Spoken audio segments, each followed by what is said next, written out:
Hello everyone. A very warm welcome to Crossings, the CMS Film Festival series, which is a collaboration between CMS, the Center for Modern Indian Studies, and Namaste Plus at the University of Göttingen. This series has been supported by the German Academic Exchange Service, the DAAD, and ICAS MP, the Marian Tagore International Center of Advanced Studies. I'm Lalit Vashani, and I'll just say a few words for those of you who are attending our sessions for the first time. So every week we showcase a new film about India. Every Monday beginning around 4 p.m. in Germany, which is 8:30 p.m. in India, we have a screening discussion between the filmmaker and an academic or a filmmaker, as the case may be. And today we are very pleased to showcase the 6th screening discussion of the film series around Janani's Juliet, which is a film by Pankaj Rishi Kumar on the subject of caste and performance.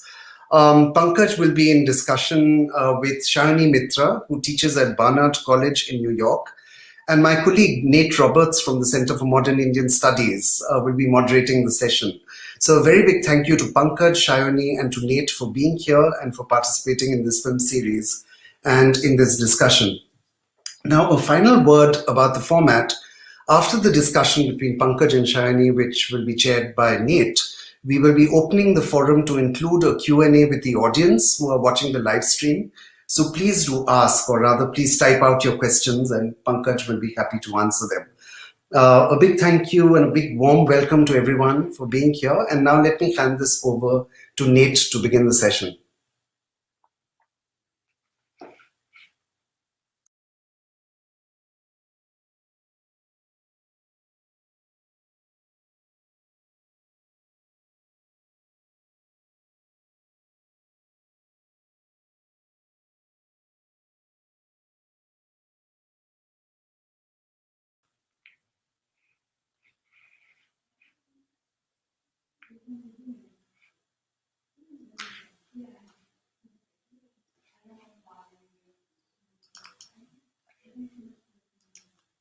Nate, please unmute yourself.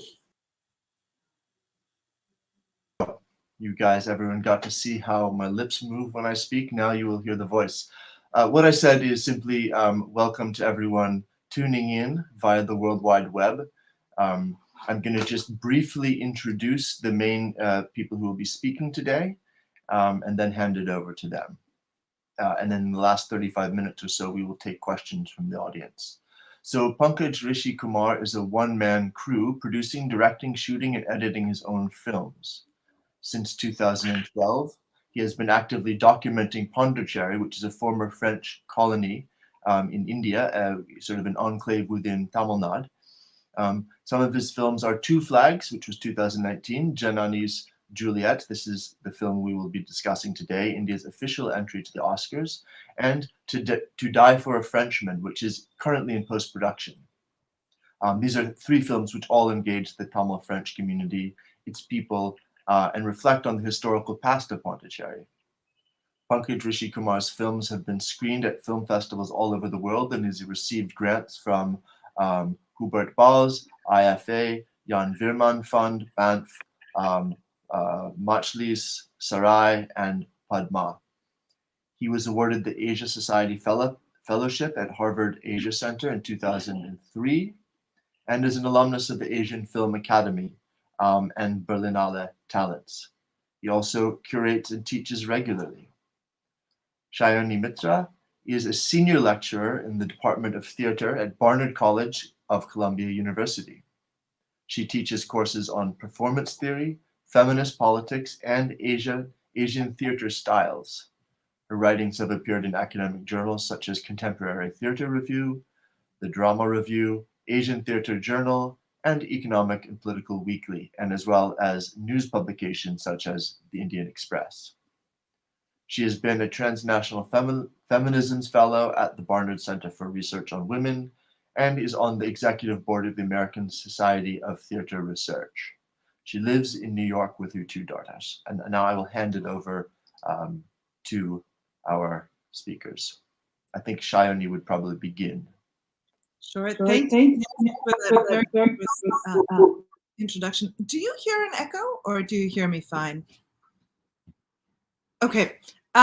Well, thank you so much, Nate, for sort of moderating the session for us, and of course to Lalit for curating this amazing festival and having us be part of it.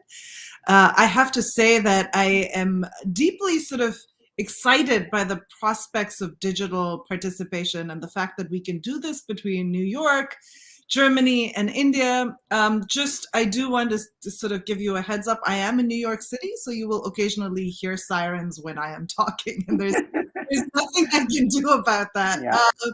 I really want to start by thanking Pankaj for this wonderful, wonderful film. I think when Lalit had initially approached me, I don't know that I had the whole blurb for the film, but I had sort of quickly read it as, oh, here's a documentary on an Indian adaptation of Romeo and Juliet. And there's, of course, sort of a robust tradition, both within film and in theater, of Shakespeare adaptations in Indian languages, in English, somehow sort of vernacularized in performance. And so I was excited by the project, and I said, oh, here's another example of this. But very quickly in watching the film, I realized it's not about the play or the adaptation. It's about the circumstances surrounding what happens when you take certain sort of aesthetic decisions, when there are deep political implications for the work you're doing. And what I found most moving, I think, was that there are personal voices and personal journeys and questions that we see people within the film grappling with. So I think that it's useful to think of the film both in this sort of tradition of Shakespeare adaptations, whether it's the Bharadwaj kind of fictionalized Shakespeare accounts. We have Makbul, we have Haidar, which are sort of, the big Shakespeare plays, Macbeth, Hamlet. Or there are many sort of traditions within theater. So I can think of sort of Habib Tanvir does Kamdev Kapnag, which is his Chhattisgarhi Hindi adaptation of Romeo and Juliet. And this documentary sits somewhere in between. As I said, it sort of crosses genres, it crosses narratives, it is part fiction. So Pankaj, maybe start by telling us how you got involved in this project. And it's so fascinating, the sort of cast of characters, not just of the play itself, but of the people we see in and out of our screen. Okay, thanks a lot. Thanks for this very informative, exhaustive introduction. And thanks to Lalit for hosting this entire session. Well, as Nate, read out in the bio, I started working in Pondicherry in 2012. I was Pondicherry is a former French colony on the coast, very close to Chennai, and I was looking at the Tamil French community. And what does the idea of citizenship mean in today's time? Because this Tamil French community, 4,600 of them actually participate in the French presidential elections sitting in Pondicherry. And that's what the entire film was about. And as part of that film, Vallavan Kumaran, who's also the director of this theater group, which whom you see in Janani's Juliet, he was one of my main characters who was giving me insights about the Tamil French community. And in way back in 2012, we formed a very close friendship bond, and I started documenting a lot of his productions. And our friendship just grew. And somewhere around 2017, when I got to know that he's doing an adaptation of Romeo and Juliet, I was very intrigued because I've never got to see his process of work. I've only heard about it. And he said he's adapting Romeo and Juliet into a Tamil situation. So I said, hang on. Uh, Romeo and Juliet is about family rivalry. What are you going to do? He said, no. In our situation, it's going to be a caste rivalry. And that intrigued me because the family rivalry and caste rivalry, they're two different tangents altogether. So I was very intrigued how Vallavan Kumaran and his group Indianostrum are going to negotiate with this idea of caste while adapting Romeo and Juliet into a Tamil situation. And that's what kind of pulled me into the thing.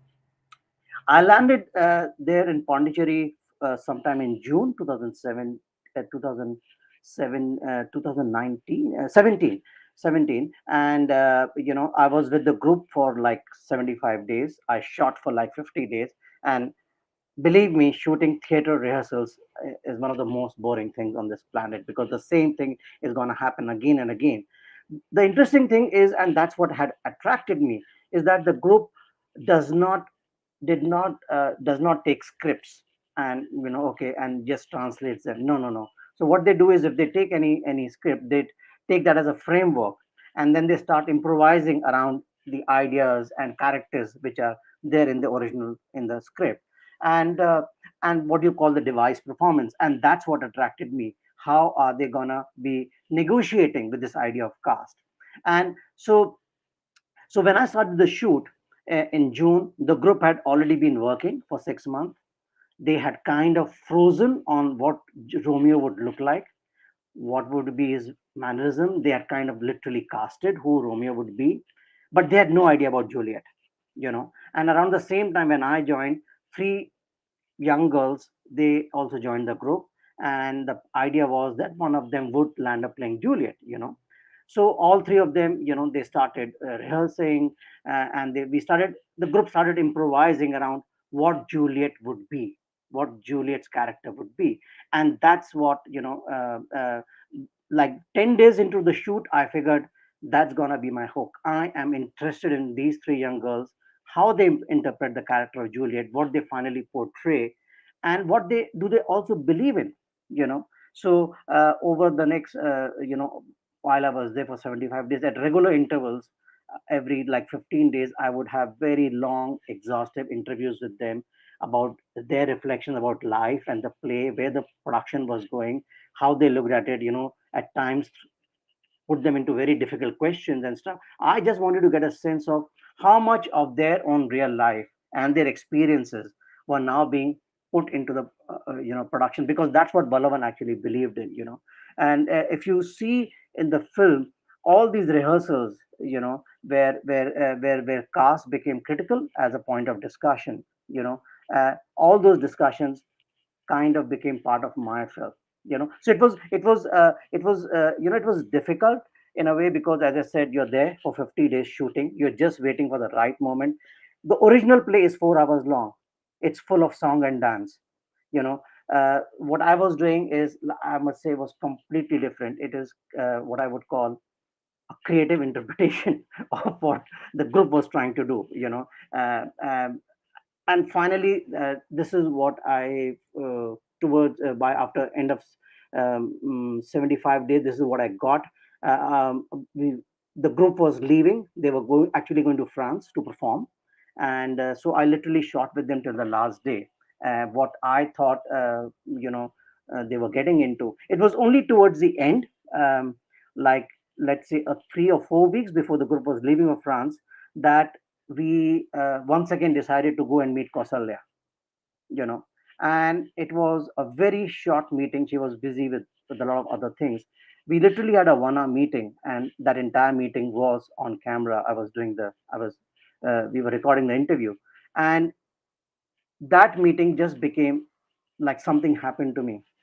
The way she was speaking, the way she was narrating her story, and I figured that I know what my structure for the film is gonna be. It was just one instinct. And I had always believed that, the group was doing Romeo and Juliet, but they were also as part of the Romeo and Juliet production. When friends would Romeo and his friends would meet, time and again they would take references from Kausalya's case, and they said, Macha friend, if you do this, what's going to happen to you, what happened to Shankar and Kausalya. In fact, as part of the production, they even use that CCTV footage. So I was so she was already part. There was mention of her in the production, but I decided to put her up front. you know and kind of weave with this idea that her life actually inspires the play. That's the way I've cut my film. And that's what I kind of believed in.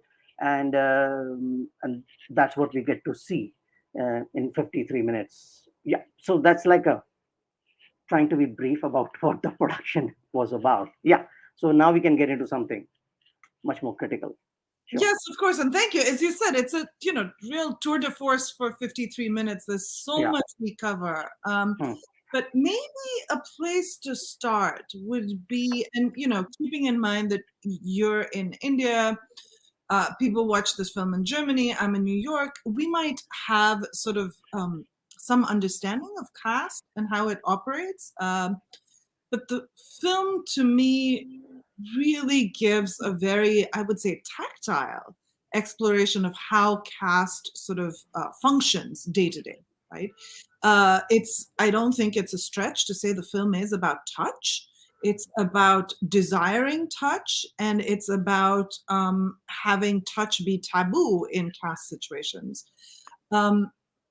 So maybe, Felix, perhaps we could start with our first clip. And we'll think about, really, Pankaj, I would like for you to explain and maybe set a sort of common vocabulary for everyone who's listening today about what does caste mean on a practical level, and then, of course, what is the play doing with it? But just as a everyday lived phenomenon, what is the caste experience like? So Felix, if you wouldn't mind playing the first clip for us. Thank you. சாப்பிடல நான் வீட்டுக்கு போறேன் நீ போய் அந்த கக்கூச கொஞ்சம் clean பண்ணு மாமா மாமா டார்லிங் ஏரியாவுக்கு போய் பொண்ணு கேட்க போலான்னு கூப்பிட்டா அங்க போய் கக்கூஸ் கிளீமா சொல்றியா பிரஸ்டீஜ் என்ன ஆகுது பிரஸ்டீஜ்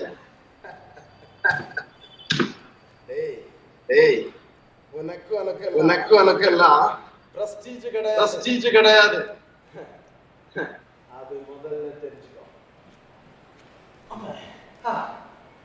வேணும்னா ஒரு நாளைக்கு மட்டும் நான் அந்த காளியம்மா வேஷம் போடுறதுனால எல்லாரும் என் முன்னாடியே வந்து கும்பிட்டு என்ன சாமியா பார்ப்பாங்க. அதுக்கு முத நாளும் மறுநாளும் அவங்க வீட்டு பிய நான் தான் வரணும். அந்த கருங்காலி அம்மா மேல சத்தியமா சொல்றேன் மாமா, அந்த பொண்ணை நான் உயிருக்கு உயிரா காதலிக்கிறேன்.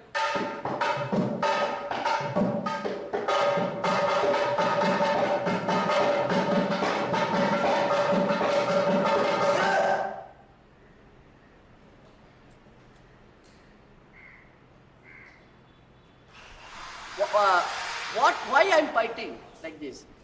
The struggle Romeo is facing is what we were discussing at Pankaj. Is about caste. Romeo is facing the problem of caste. Even he fall in love, but he didn't face love problem. He's simply facing the problem. And you are facing that. Juliet is the person who is facing all the trouble from love. Or Romeo is facing all the trouble from caste system. I will say social system. So you are not fighting the same.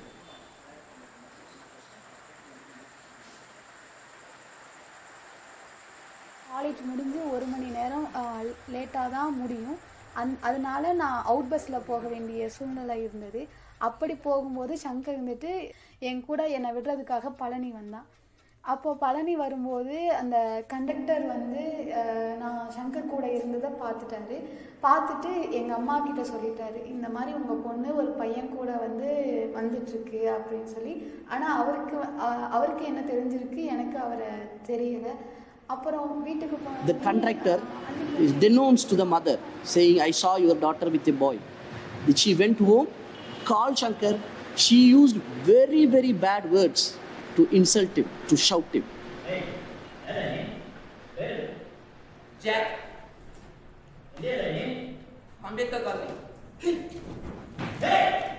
நீங்க பெரியாளவனா போய் கஷ்டப்படணும், சம்பாதிக்கணும்.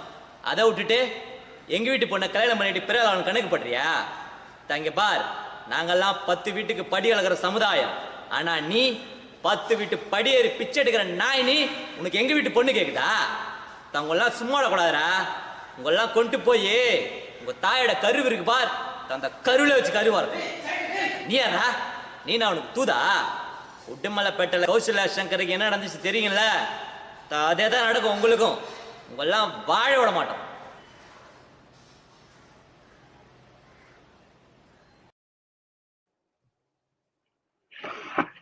Yeah. So Pankaj, as someone, my career is in theater, and even for someone like me who's used to stagecraft, who's used to telling sort of stories through theater, it was very disturbing visually to see this manual scavenger, and you see sort of the streaks of really feces on him. And he's having this profound discussion of cleaning toilets, but also wearing the mask of Kali and for one day being revered. So could you tell us about this background? And of course, there, as I said, sort of daily markers of caste, but they're also very specific localized markers, right? She is from a particular colony, and you can tell from the name of where she lives, the neighborhood, the caste profile of its residents. Similarly, he says, I'm from Ambedkar colony. Ambedkar, of course, being sort of our foremost leader of sort of caste politics and also drafter of the Indian Constitution, but now a sort of political identity under which the Dalit community is reconfigured itself. So tell us about this landscape that you're so cinematically really drawing for us. Okay. See, it was I would say a rather tricky kind of a situation. How do you make this film kind of accessible to an audience outside India? I mean, I tried my best. I don't know if people still get what it's about. But my experience has been across continents where I've screened the film. People do more than they do get the sense that there is kind of a divide between these two young lovers. There is a divide, which in Indian context is called caste. But what is what is very important, which everybody gets it, is that there is a lot of conflict in the society vis-a-vis how they love each other.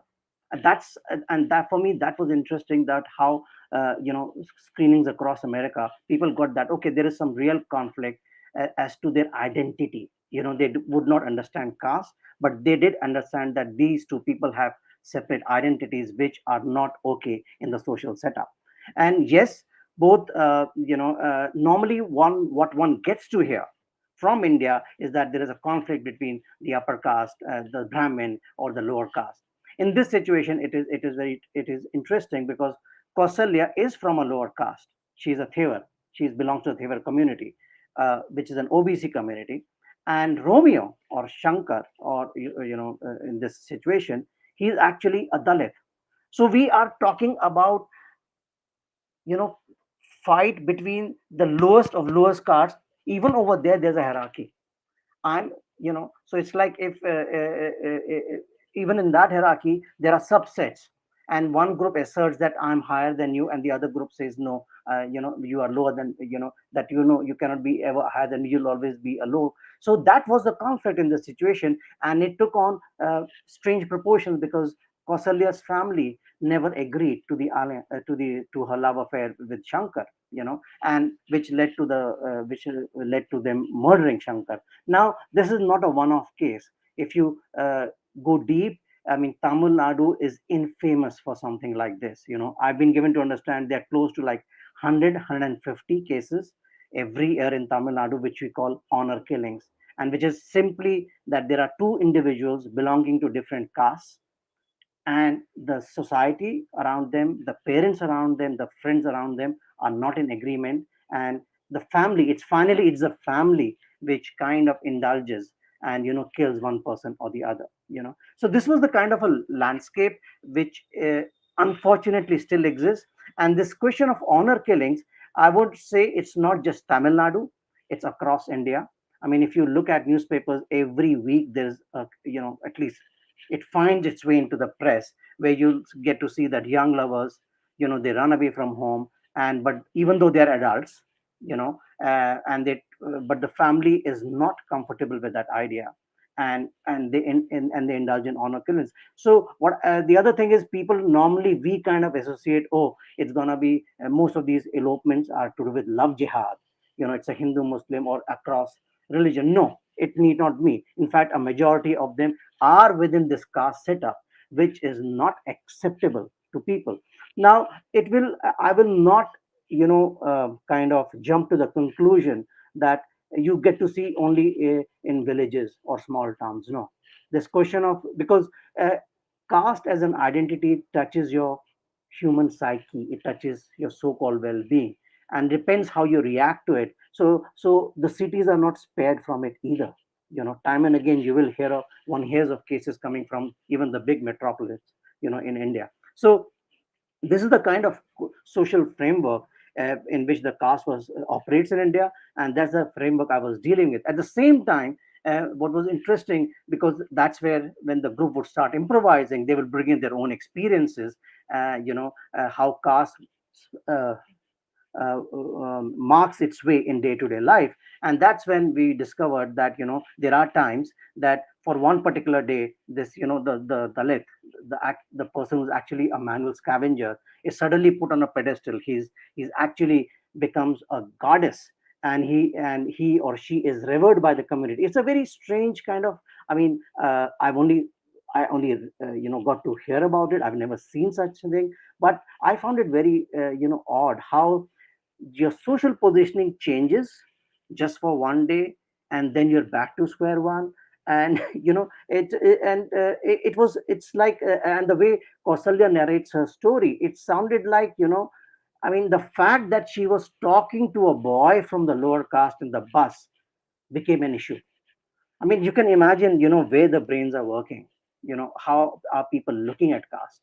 And she's talking to in the bus. The bus conductor sees it, so it means the bus conductor, to begin with, has a problem with that, and he reports it to the family, and then of course it grows into this very volatile situation, leading to the murder of Shankar. So that's the kind of oddity in which the caste operates. Yes, at the same time, for the lower caste in this country, there are reservations, because their status hasn't improved much in the last 75 years. And uh, and because that, there is a huge debate about reservations based, are those reservations worthy of are they based on merit, or they just because of caste? And there is this huge historical discussion debate which has been going on in Indian society, whether all these reservations in jobs and otherwise should be should they be purely based on caste, and for how long, or should we be based them on merit? At the same time, we see that their status hasn't changed much in the last 75 years. So there is this constant conflict in the Indian society right now, about caste-based reservations and stuff like that. So that's how it works out. As I said, on the love side, people have issues, and the society as a whole, the constitution promises a certain reservation for these lower castes. Yeah. Thank you, Pankaj. That was sort of very helpful sort of framing and sort of the landscape in which the film operates, but also sort of socially, as you said, in Tamil Nadu itself, the sort of caste hierarchy and violence, and then of course sort of extrapolating to all of India. And this kind of, it's both religion-based, it's caste-based, but there are these deep sort of really infractions based on who can love whom, who can have relations with whom. And in that, I think you have found what I found, of course, and I'll confess my biases here. I thought a very poetic and deeply moving aesthetic solution in the film, which is the use of these puppets. And you're talking about intimate relations between people. You're talking about, again, sort of sexual and sensuous desire.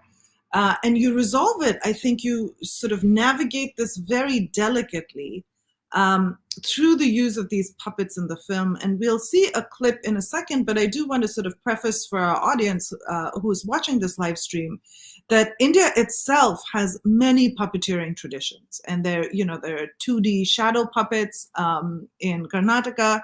There are these three-dimensional Yakshagana puppets. And so you're using a language of performance, but doing something sort of fascinating in the film context. So Felix, if you wouldn't mind playing clip 2 for us, please.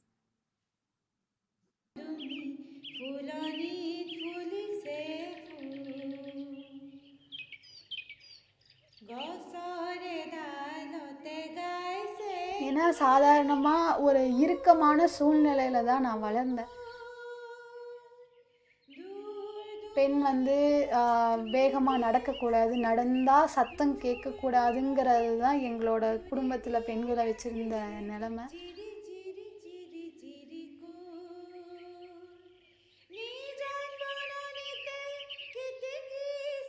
இங்கே வந்து எனக்குன்னு ஒரு குழந்தைத்தனம் இருந்தது. அந்த பறை அடிக்கும்போது சாதாரணமாக எங்கள் வீட்டில் இருக்கும்போது அதை ரொம்ப மோசமாக பார்ப்பாங்க. அதுக்கு பக்கத்தில் கூட நான் போய் நின்னது கிடையாது. வீட்டுக்குள்ளே பாட்டு போட்டு ஆடுனா கூட அதை அனுமதிக்க மாட்டாங்க.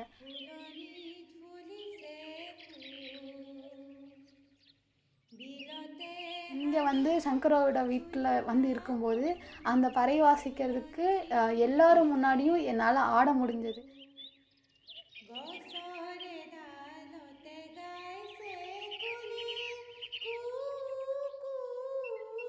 எனக்கு அது ஒரு ஃப்ரீடமாக தெரிஞ்சது. ஏன்னா நானாக இருக்கேன்.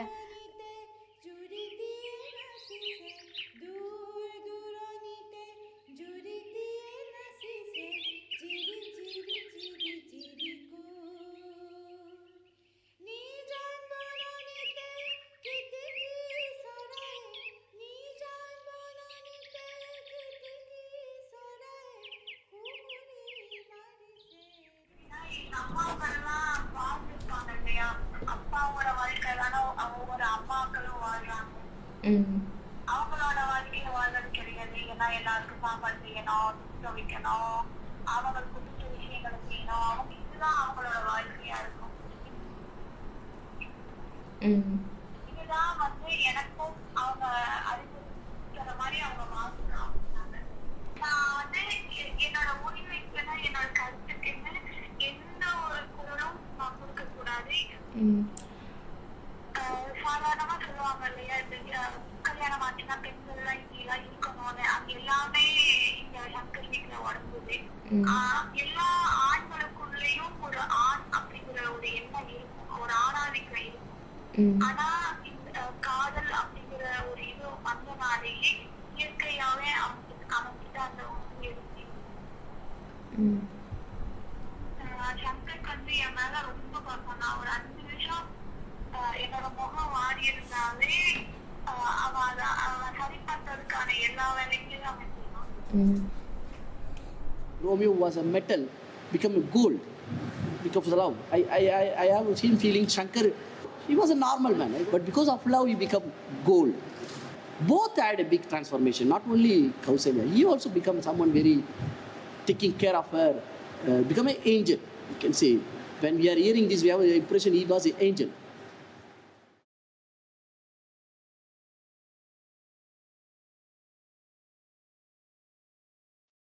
So Pankaj was again this juxtaposition that we keep seeing between the cinematic vocabulary that you're using for us and then the actual photographs and narrative, right? And of course, I could hear you talk about the puppets for a very long time.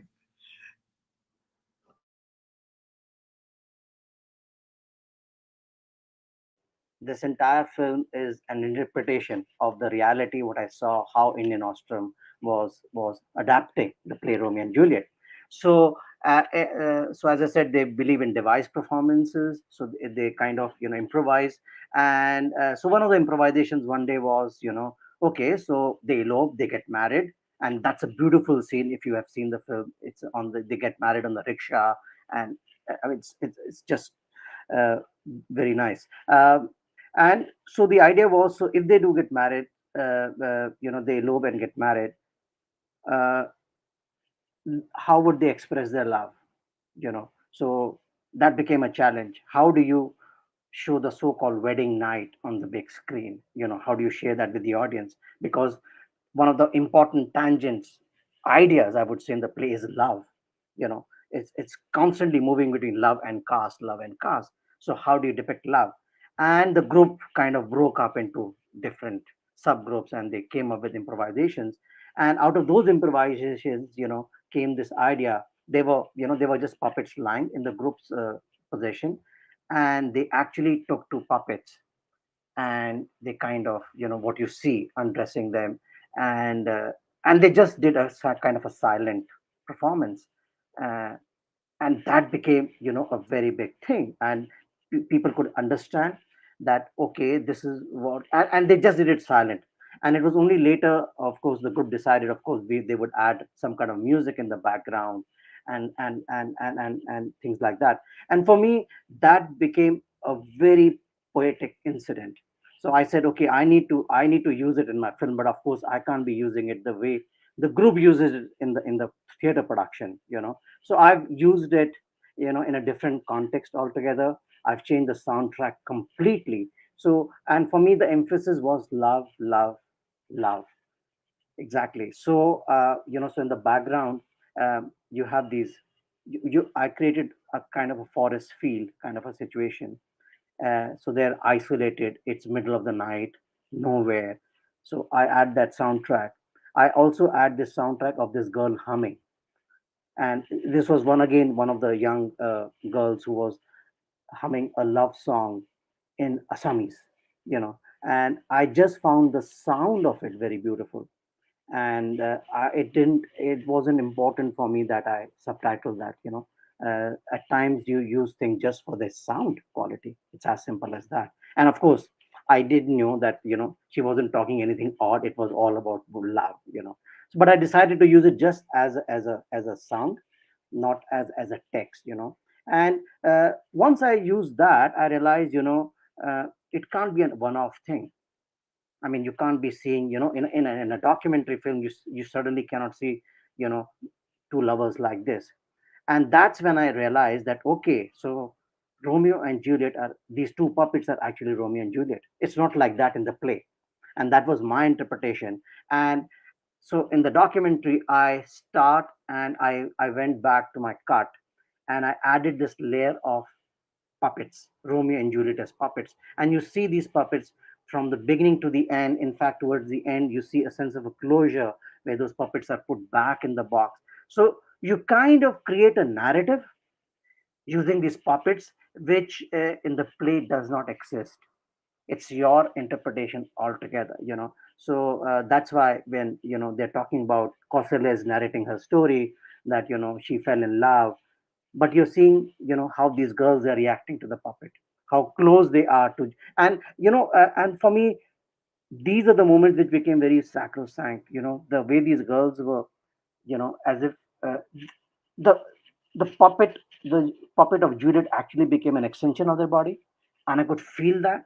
And I said, okay, these are the moments which I now need to take and push them into my film. So that's how this entire narrative of the puppets was constructed in the play, as in the documentary film. In the play, the puppets are used, but I would say literally as props. They're not Romeo and Juliet. But I think these are the kind of liberties you take when you're making a film. And I'm very happy it just worked out pretty well for me. Yeah.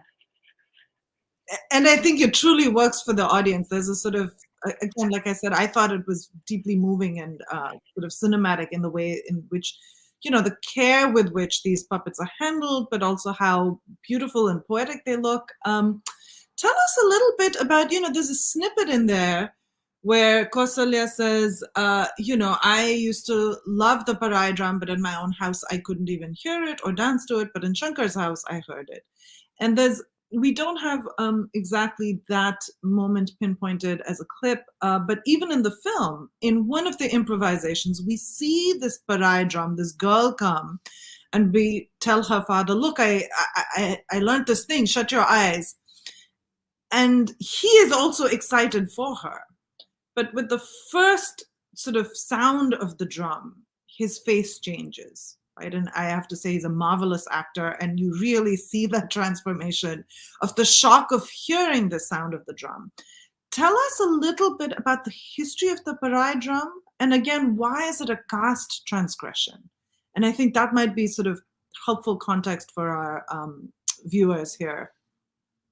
Well, I myself, I was, and I still am a foreigner in the Pondicherry context, in the context of the Tamil community.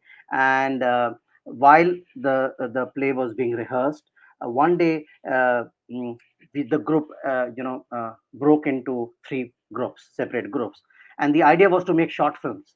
Each group would make a short film on on some aspect of Juliet's character. So one of the groups landed up, having this improvisation where the girl plays the drum and the father is offended.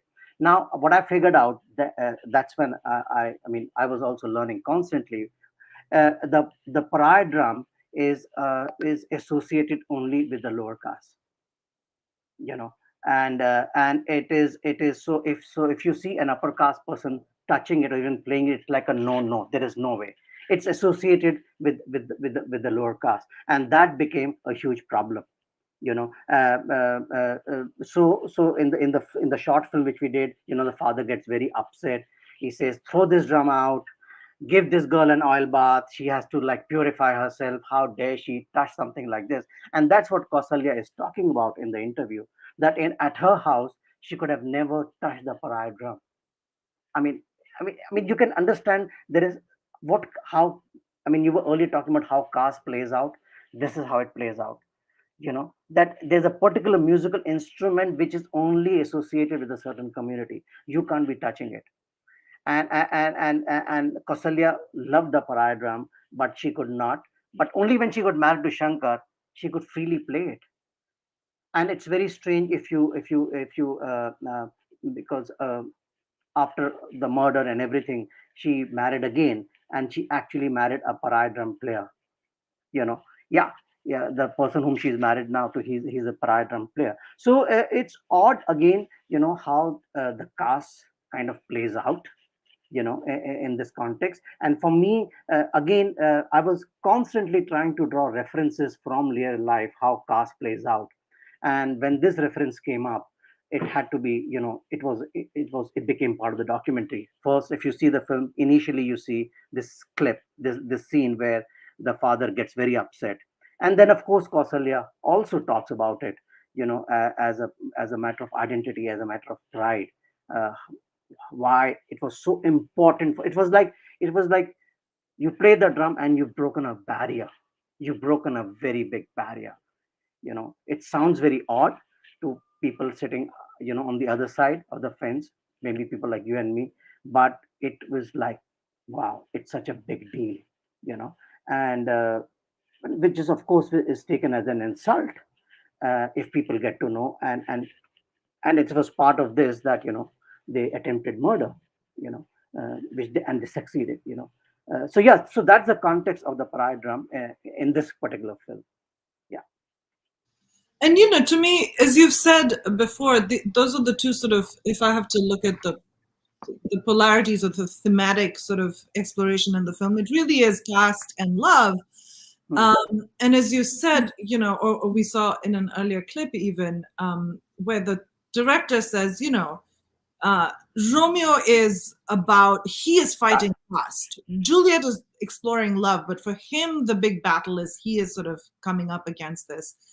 And to me, it plays out in very nuanced ways in the ways in which these actresses deal with it. And here, the drumming and the singing and the dancing really become about female desire, in a sense, right? And how they are being circumscribed by these caste restrictions, but they're desiring this kind of artistic freedom of singing and dancing. And this one instrument, the pariah drum, becomes sort of a very concrete obstacle to that. And of course, not just the drum is associated with the lower caste, but even touching animal hide, right? The thing that you stretch over the drums, that is a touch transgression. And you really sort of see that come through. But yeah, it was for, I just want to intervene over here.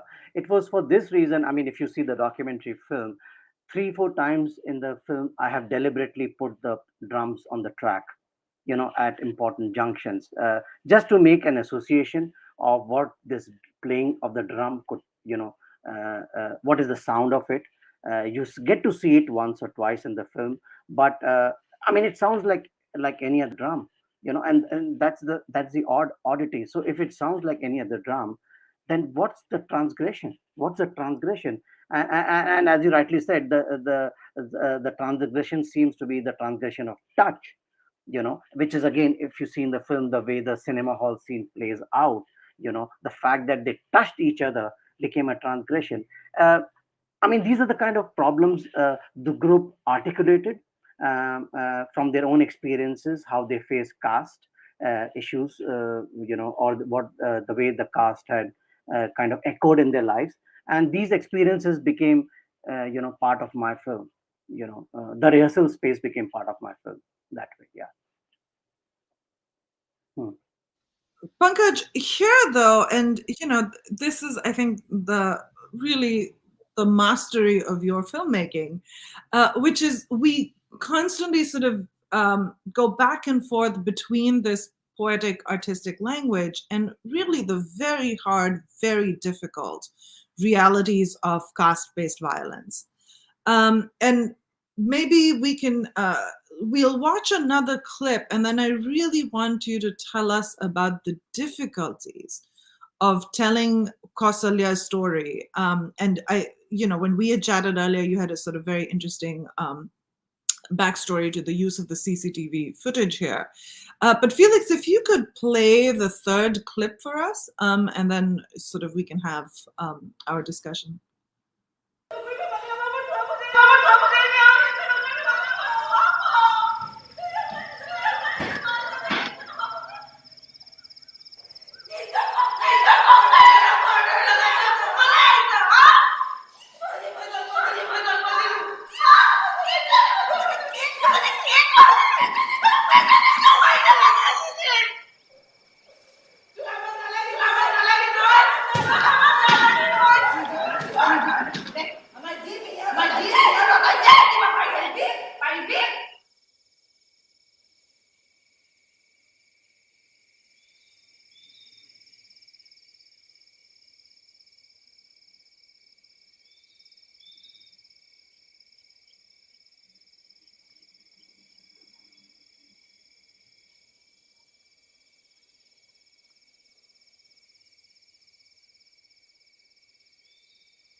எங்கள் வீட்டில் இருந்து நான் போட்டுட்டு வந்திருந்த உடையிலேருந்து எல்லாத்தையுமே அவங்க கழட்டி கொடுக்கணும்னு போலீஸ் ஸ்டேஷன்லேயே நின்னாங்க.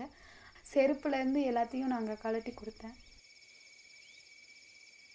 அப்போது செருப்பை எங்கள் அம்மா போலீஸ் ஸ்டேஷன் முன்னாடியே நின்று வாயால் பிச்சு தூக்கி எறிஞ்சாங்க.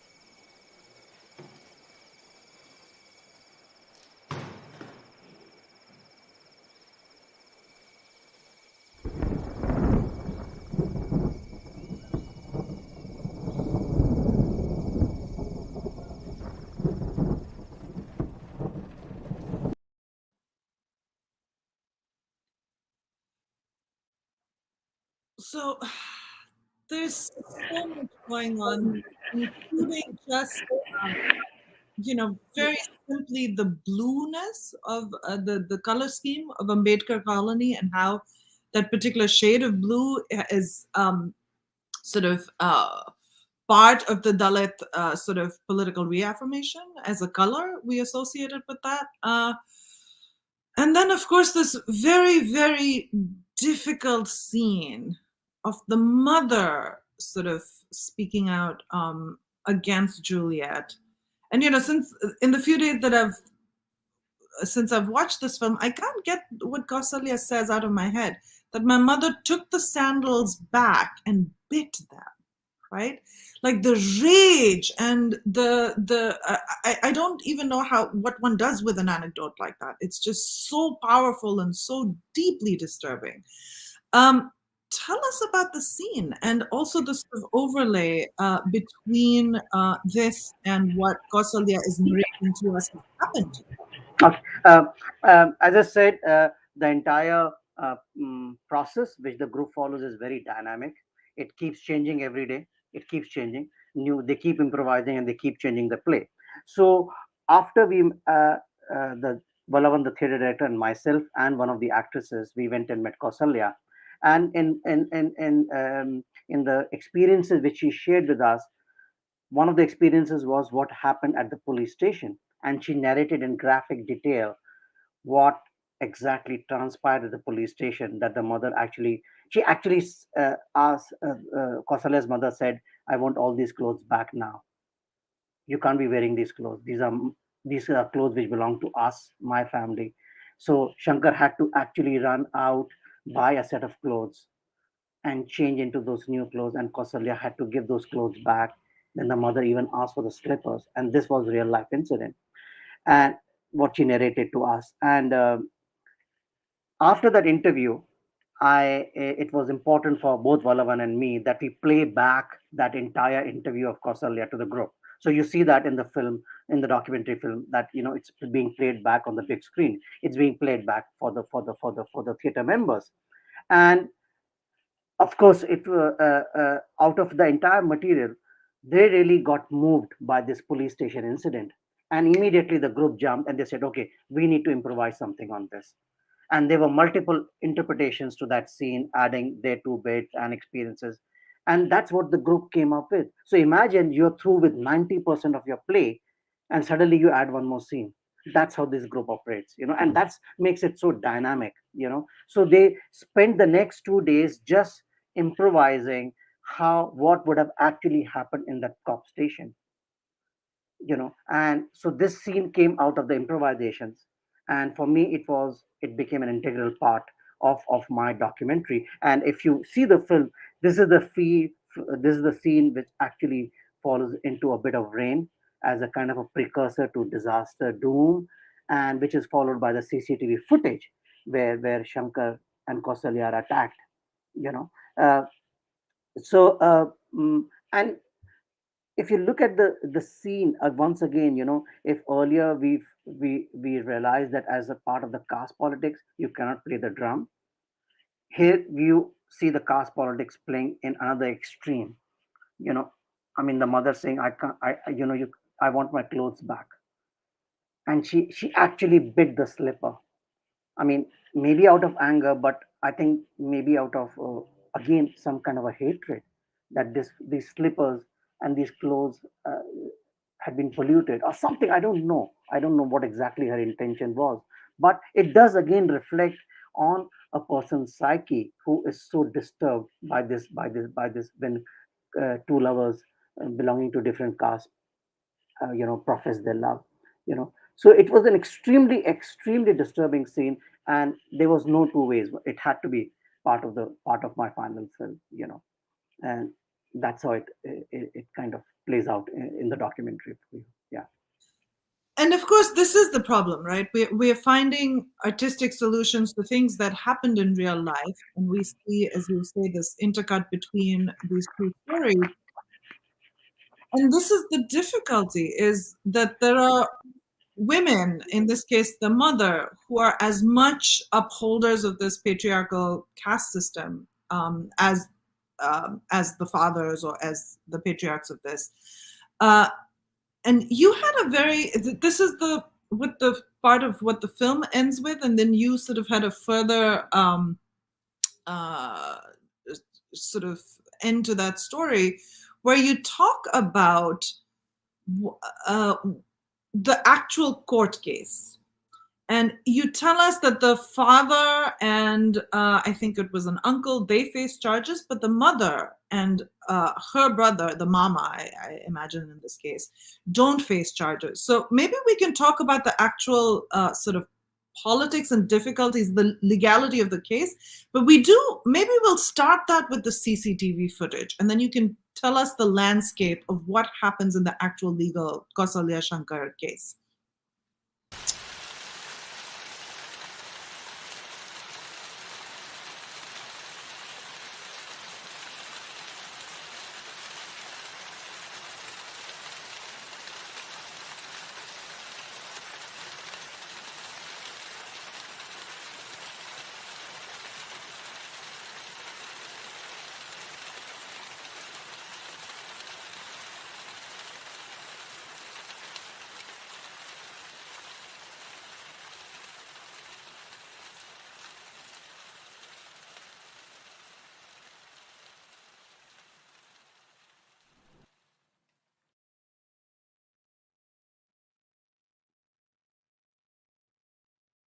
if you so yes, tell us how you got Okay. this footage, and then Yeah. what happens to the legal case. Okay. Well, this CCTV footage was in public domain for a very very long time. It's only last year I figured out that YouTube has actually banned this footage. But this footage was there in public domain. That's how I had access to it, and in fact, it became one of the major source for evidence in the court case. Now. In the court, what finally happened was, of course, this evidence was presented, and in the lower court sentenced the father and I think five more people to death. That was the verdict, based on all the evidence and stuff like that. And Kausalya was unhappy with that verdict. One would imagine, oh, six people sentenced to death. I mean, I think, her main problem was that her mother was a conspirator throughout, and how can the court spare her? And that's why she challenged the verdict in the higher court. She could have just maybe stopped over there. But it's very strange. Ironically, in the Madras High Court, the decision has been reversed. The court does not find enough evidence, and they did not take CCTV as as legal evidence. I mean, the legal parlance works in a different way altogether. And finally, the father was has been acquitted of all charges. He's completely free, and those five mercenaries, I would say, who were hired, their deaths, they have been converted to life sentence. And of course, there is no mention of the. So Kausalya's attempt was to get mother onto the scene and punish her, but the court went two steps ahead and they reversed the entire order. And now, of course, the appeal has gone to the Supreme Court. Let's see, what happens. For me, the interesting thing in this court case, I mean, my film stops when the verdict is announced. And for me, the most shocking part, and even when I met Kausalya, was how can you leave mother out of the patriarchy? So for her, uh, being a woman does not mean that you're not part of the patriarchy. I mean, that clarity, which Kausalya articulated was amazing for me. And it was a main grievance that she was the biggest culprit. She was the one who polluted the entire scene, the situation at home, and she instigated her father, and she should be brought to trial. And I think that's it's a remarkable thing when discussions like this are brought into the public realm, because, as I said, patriarchy is not just men. It's also how women imbibe those ideas and then practice it. And so yes, so the entire court case is played out again in the film. Now, as I said, the CCTV doesn't footage doesn't exist. If you try on YouTube, yeah, it's been banned completely, but it's part of my film, and it's part of I think other films also. You know, I really wonder why would somebody ban this kind of footage? In fact, it's very strange. I mean, documentary as a form. I remember some screenings in America, and they said, "So how did you do that? How did you enact that out?" And they were like completely stumped that and it is kind of uncanny that a real life incident like this is actually captured by it was a CCTV camera outside the jewelry shop, and of course, and it's a jewelry shop which captured the entire thing. So a lot of people think that it has been enacted. I've done something in post production to put that. No, it's real life, and that's what is so chilling. And it became one of the toughest things for me on the edit table. How do you place that clip? Do you even place that clip to begin with? If you're talking about violence, do we need to show that violence? I mean, these are very fundamental, pertinent questions, which one has to deal with when you're making a film like this. How much violence to show, how much to hold back. And so I kind of tried building a context, the context of rain, taking a pause, kind of giving a sense of the disaster, using the graffiti at Indianostrum theater, where you see this beautiful that graffiti of the balcony scene between Romeo and Juliet, and you build that sense, and then you slowly get into CCTV footage, and you kind of immediately cut, once the violence starts. The entire clip is very graphic, as you can imagine, even though it's on a long shot, you can't. And I wasn't in the favor of sharing all of that with my audience. So I think the attack itself was violent enough, and Kausalya's voice, the way she narrates the incident, is violent enough. Uh, it kind of sent a chill down my spine when I saw that clip for the first time, and I decided to just okay, we practice some restraint while using it. So the group also uses this clip. Imagine on the big screen as part of the theater performance on the big screen. It This clip is used because when Romeo falls in love in the play, her friend, his friend Mercutio, he points out, "Do you remember the kind of trouble you're getting into? Do you know Shankar and Kausalya's case?" And he shows Romeo that clip on the mobile, which is projected on the big screen for the audience. So yeah, I mean that's how this clip came to be used in the documentary for me. Yeah.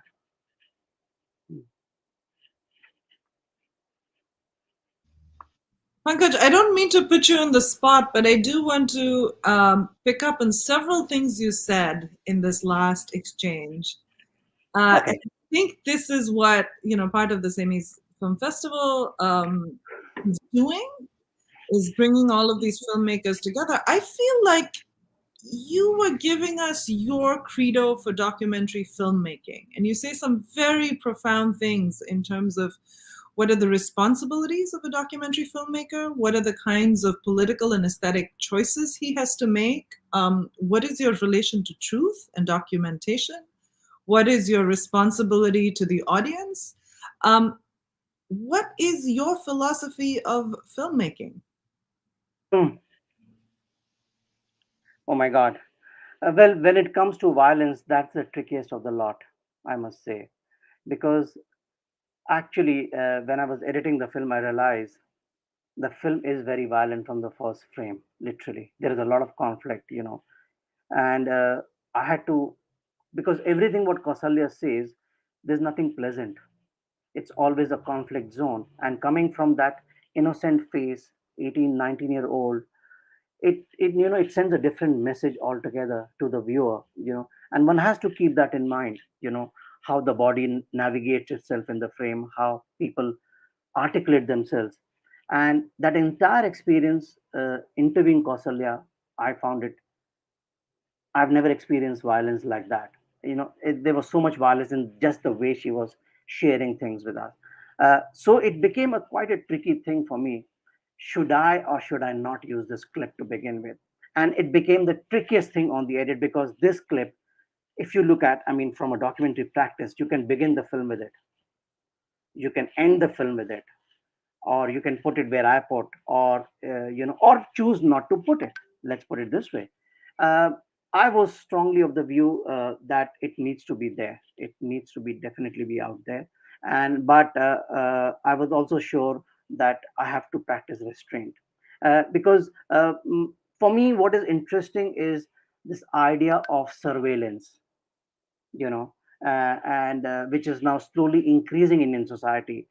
Here it is a surveillance camera which captures public events. For me, that idea had to be used. If it was just a narration by somebody, I saw this happening, I wouldn't have used it. But this idea of surveillance is very important for me. How this clip had to be used because the idea of surveillance again itself, in a way at times, is violent in itself, is invasive of people's privacy and stuff. So we as a society, we need to figure out what these cameras do to us. How do we negotiate with them? It has its pros and cons, and it is these pros and cons which I have to negotiate as a documentary filmmaker. So for me, the biggest conflict was how to use it, where to use it, and the entire, I would say, the editing exercise, juggled a lot with this, because I actually tried opening the film with it, and I found, oh my God, I said, this is typical sensational television network film, which I am not making. So I finally decided, this was the space, practice restraint, and it's very important to know what Kausalya says after this clip. The reason for the attack was that the parents suspected the 9 months had passed, she was probably pregnant, and they did not want a child to come out of this wedlock. And again, a very violent echo of what the caste system can do. I mean, not only these lovers. Okay, it's a problem for them. They get married, but it's a problem if the child is born out of the wedlock. I mean, that is the most chilling thing for me, and so I decided to use that audio over there, and it kind of just it just becomes a very big volcano for me over there. So I decided to, okay, please, there's no point calling a spade. You have to. I don't believe that documentaries have to show everything. No, I think they have to show something. They have to give you an idea of the violence. There's no point seeing violence, let's put it this way. There's a huge difference over there. And because what Kausalya says later on, I think, is much more violent than the CCTV footage. So I kind of put that over there, and it's one of the most chilling scenes. And more than that, as I said earlier, it gives you a real sense of what this caste politics is all about.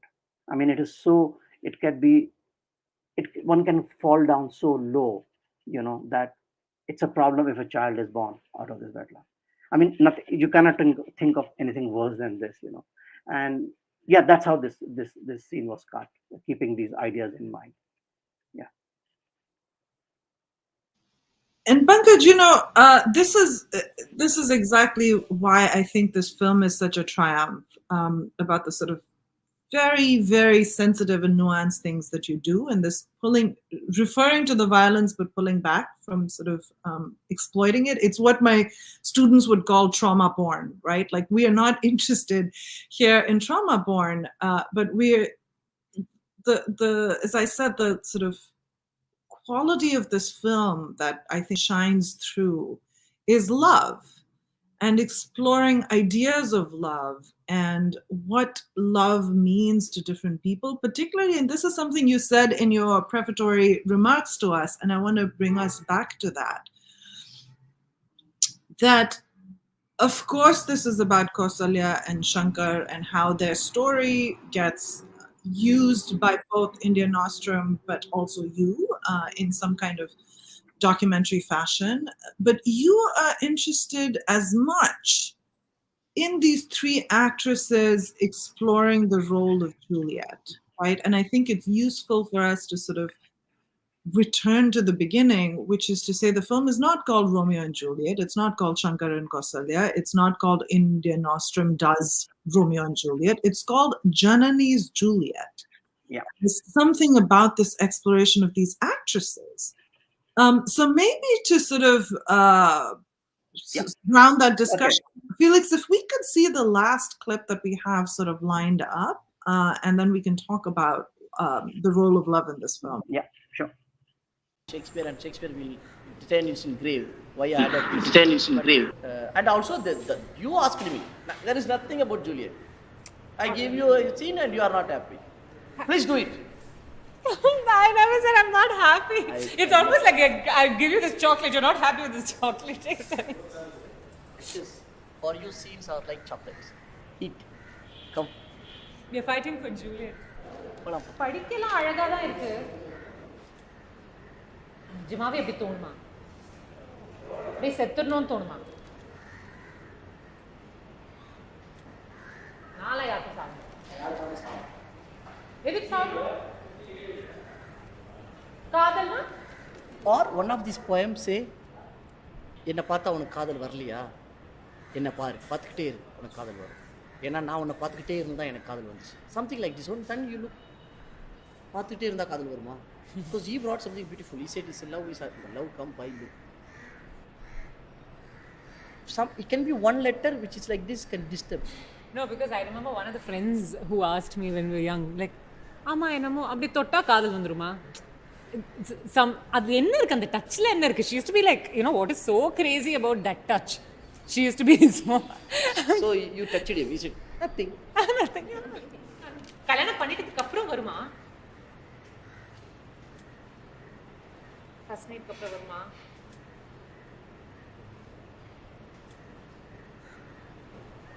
கல்யாணம் பண்ணிட்டதுக்கு அப்புறம் பிடிக்காம போயிடுச்சுன்னா, காதல் love ஒன்றும் வரலன்னா, இதெல்லாம் எனக்கு ஒன்றும் வேணாம்.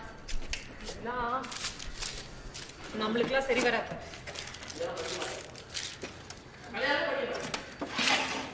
I think we are on the way. Because when you are reading this letter, we understand your longing.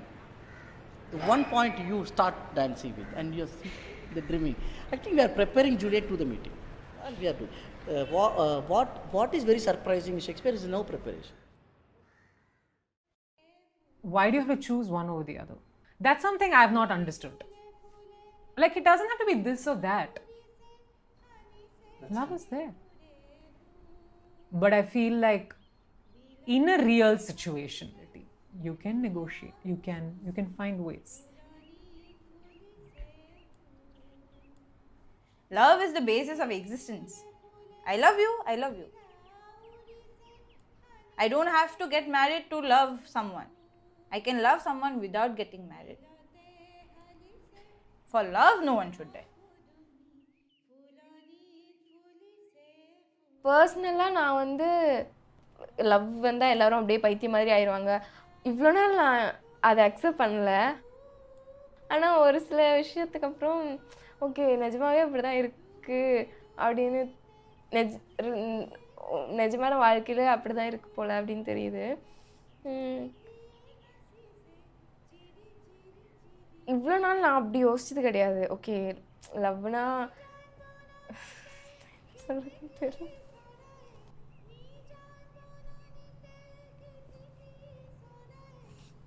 Sorry.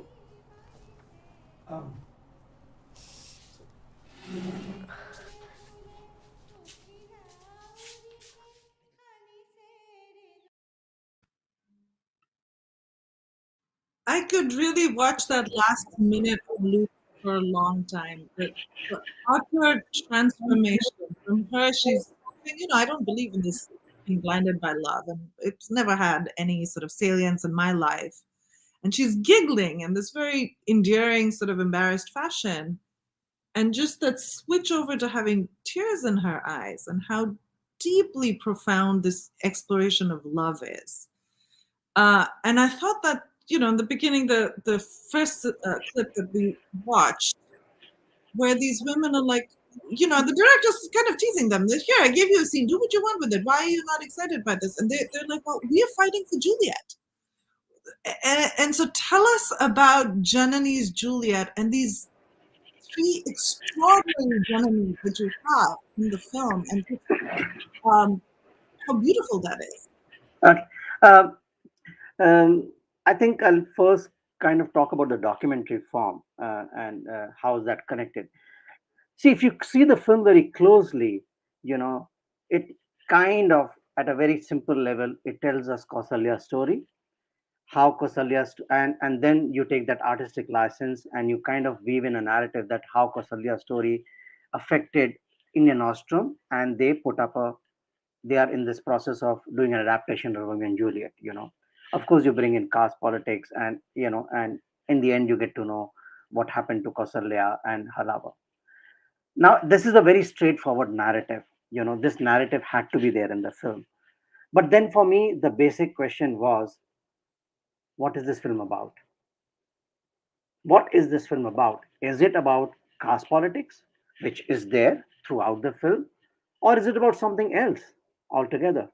And that became that was a tricky question which I was constantly negotiating, and I decided on the editing table, for me it was about love, and was that decision which helped me edit or structure the film in a certain way. So if you see the film begins with love. We have Cupid, playing the drums, and they're celebrating love and stuff like that. And the film, after all that trauma and everything, the film ends with the so-called parlor, Juliet's parlor, beautifully lit, waiting for the first night. And on the soundtrack, you have Juliet reading the love poem to Romeo. That is my idea of life. Let's put it this way. So for me, love is supreme. Yes, caste is problematic, but and this is what Vallavan and Kamaran strongly believed in. Love is the only weapon which can actually defeat caste. So you choose to start and end your films in a certain way, and that's where your politics as a filmmaker comes in. I could have just ended with caste politics and but I was, I was, that was not my idea at all. And as I said, when I started filming, these three girls had joined, and it was their dilemmas. And they were very young. As you can see, they're very fragile. And I just wanted to get that sense from them. What is happening to you when you're playing this character of Juliet? How much are you deriving from your personal life, experiences? How much of yourself is coming into this character? So as I said, I would, do exhaustive interviews with them, every 15 days. And I knew we were just breaking the ice, and I was just waiting for, I knew something would happen. It was a huge trust building exercise, and the trust grew. And it's odd, but the way that young girl, she's talking about love and she collapses. Now, what's happening with her? Maybe she found love. Maybe the love was not reciprocated. We don't know, but that idea of love had deeply touched her. And you are at that fragile age. And for me, it what these three girls are echoing is what Kausalya is echoing. I mean, they're talking about the beauty of love, and it's on this love that you build a relationship. It's not the infatuation kind of love. No, it's love is much deeper, and these three girls helped me articulate that love. So I chose to decided to end the film with the idea of love and the importance of love rather than caste. And these were very, as I said, this was a very, very conscious choice. Reading out the love poem in the end. Yeah. Well, then again, as I said, let me just go on a slight tangent. In the film, in the actual play, the poem is actually read by Cupid. It's not read by Juliet. And I decided at the post production stage that if we give these lines to Juliet, and if she recites them, it will be a much powerful thing. So these are the kind of liberties, yes, which I took in this film. I actually asked Juliet to recite these lines for me, and I've used it in the film because for me, the spirit, the aim of the film matters much more than what the reality is, than what the actual reality is all about. And so yeah, that's how it was constructed. Pankaj, thank you. And I know we're sort of close to the time where we want to leave room to hear from our audience who've very patiently been watching. But maybe in the sort of in our sort of thinking about the spirit of the film, do you want to give us a little bit of what has happened to Janani's Juliet as a film? What has been the afterlife since production? Okay. We're obviously a part of this film festival. Yeah. But tell us about your experience of making this film and how. Okay. In very interesting. It's one of the fastest films I've made in my life. I've never, it took me 1 week to edit this film. 1 week. I was so clear after having shot 200 hours what I exactly wanted to do. So, frankly, on the editing stage, there was hundreds of hours of material which I did not even touch because I knew exactly where the narrative was for me. Uh, uh, so more because my other films, I land up shooting for 3 4 years and then editing and stuff like that. This was like the quickest, and it kind of worked. I mean, I wasn't very sure when I finished the first cut whether so I of course bounced it off a few friends, and they said just lock it the way it is, do not ruin this film, you have this habit of ruining all your films. I said, oh, okay, well. And so I said, okay, I believed everyone for a change because it was a unanimous decision. So the play has gone, and they've been able to perform this play in France because a major funding for the production came from France. They have been able to perform in Pondicherry and a couple of festivals across India. There's been no problems, absolutely, in the performance of the play. The film has been screened widely in India at every possible venue, festival. There's been no problem. It's certified by the censors. In fact, it was screened on Doordarshan also. Yeah, because the dynamics it's produced by PSBT, which is actually is in partnership with Prasar Bharati. So PSBT and Prasar Bharati slash Doordarshan, they own the film. They had funded it, and it went on the national telecast. But of course, at an obscure time, and it was split into two parts over a gap of 1 week. So of course, it loses its punch. Outside India, the film, I had a very successful run in the academic circles in the US, across campuses, but none at all in the film festival circuit in Europe or even in America for that matter. And I can understand, because, this is what happens when you are doing films which are so culture specific. I have had audiences from Canada reacting to my film.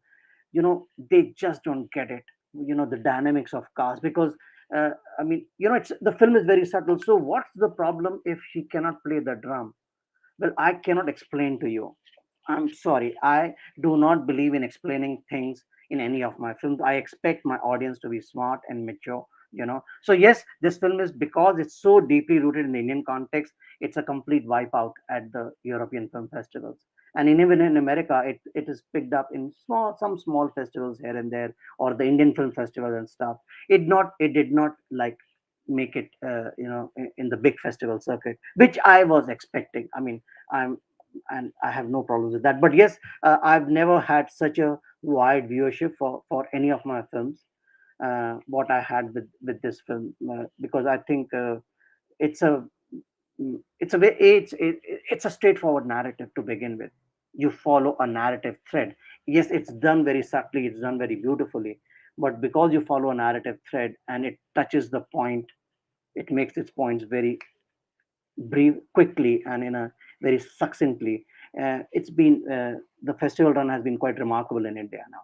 Yeah, and including your festival, I must say, which chose to screen this film and share it with your audience. And once again, thanks for that. Yeah. Pankaj, of course, I could talk about this film for a long time, but I do want to leave sort of room for audience questions. But also, I think hand it over to Nate, who will fill us in on the European context of the screening and of the festival. And I'm sure they have questions. But thank you so much, Pankaj, for sort of engaging with my curiosity and really deep engagement with what I think is a wonderfully moving experience. Thank you. Yes, Nate, you've been so quiet. I'm very curious. Well, they didn't come here to hear me.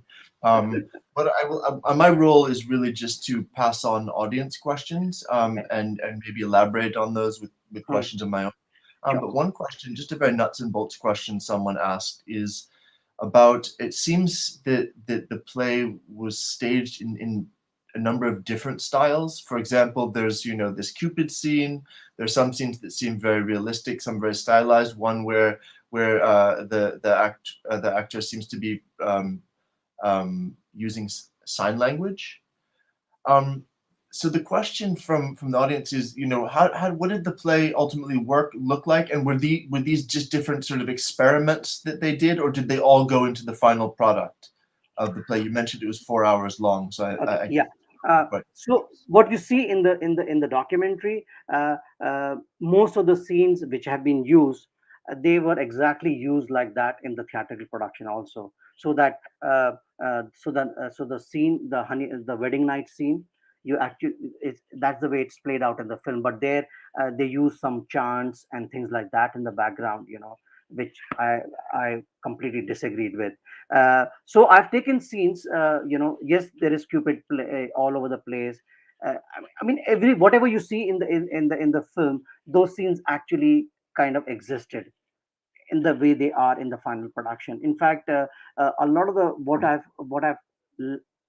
landed up using a lot is also because the group did 3-4 kind of rehearsal shows for a selected audience, with sounds and everything, sound and light. So I managed to document that, and so you get a sense as if they're performing for a real audience. Yes, it was a selective audience, and so the lights and the costumes came into play over there. But so it's used, what you see in the film, that's how those scenes pan out in the theater production also. But as I said, the theatrical production is very sacrosanct. It follows the script to the T, literally.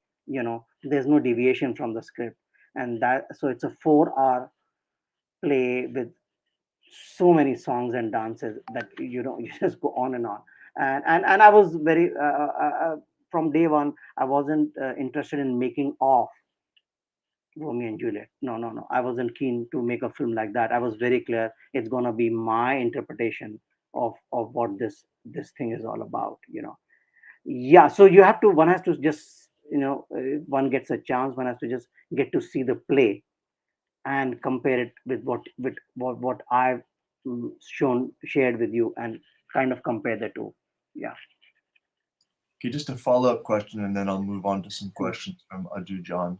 You said that the play, as it was actually staged, apart from the song and dance, is very close. It's very faithful to the Shakespeare. Yeah. But what about in the preparation for the play, they created new scenes, like the one where the mother demands the clothes, or where there were a few scenes. I don't know if they made it into the final version of the play, centering on Juliet. Are they included in the? Yes. That scene at the police station is part of the play. That scene where Romeo is threatened that you belong to this caste and we'll whatever. That's all part of the marriage, which you see in the play on the rickshaw. That one of the most beautiful scenes of that's how it was.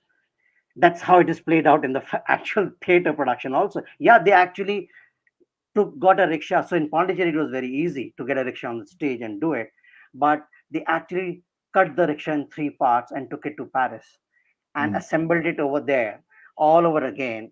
And they used it over there, and and they left it as a relic at the Theatre du Soleil. Yes, keep this. We are not going to take it back with us. So that way, the group is. I mean, they just go wild when they start improvising. In fact, that marriage scene which is there in the that was my first day of the shoot. I remember very clearly. They were trying to figure out how Romeo and Juliet would get married on the rickshaw. Yeah. And I said, this is you actually got a live rickshaw, and this. I, I mean, I would say. Getting into the reality kind of situation, the way these group people would go out, talk to people, bring actual real life stories, read it out. They would actually see documentaries based on car. I mean, it was like a bombardment, and they would just kind of imbibe all of that into their improvisations. And that's what a device performances are all about, and that's what also attracted me a lot in making this film. Yeah. Okay, so Aju John has a number of different questions about the context in Tamil Nadu around the time you were doing it.